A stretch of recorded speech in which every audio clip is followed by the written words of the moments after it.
Bogus लाडक्या बहिणींवर गुन्हे दाखल होणार अशा चर्चा सुरू होत्या। त्यामुळे लाडक्या बहिणींमध्ये संभ्रम पाहायला मिळतोय। यावरून आमदार सतेज पाटलांनी प्रश्न उपस्थित केला। त्यावर महिलांकडून पैसे परत घेणार किंवा फौजदारी गुन्हे दाखल होणार असं काहीही म्हटलेलं नाही असं मंत्री आदिती तटकरे यांनी म्हटलंय।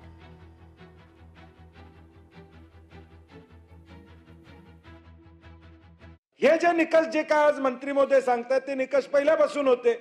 त्या निकषाची जबाबदारी जिल्हाधिकाऱ्यांची होती।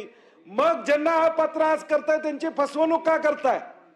ज्यांना तुम्ही आज अपात्र करताय त्यांची फसवणूक का करताय? जिल्हाधिकाऱ्यांच्या अध्यक्षखाली कमिटी होती, तुम्ही जी.आर. काढला, एक अशासकीय सदस्याचा अध्यक्ष तुम्ही केला, कायद्याने त्याला अधिकार दिले हे मान्यता देण्यासाठी। खाली तुम्ही लिहिलं स्थानिक ग्रामसेवक स्थानिक अधिकाऱ्यांचा सर्ट घ्या। मग याची पडताळणी झाली होती का नव्हती? झाली असेल तर मग आमचं म्हणणं आहे त्यांना अपात्र करू नका।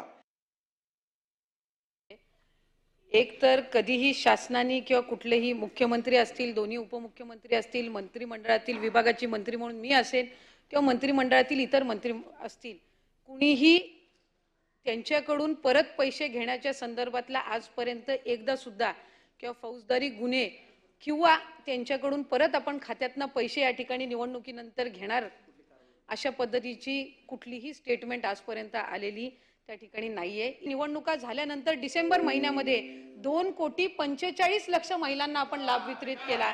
म्हणजे आपण कुठेही संख्या ही त्या ठिकाणी कमी केलेली नाही।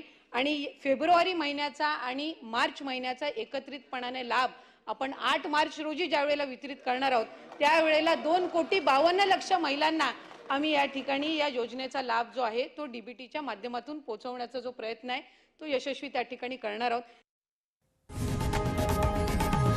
लोकशाही मराठी ऐका, पहा, जागरूक रहा।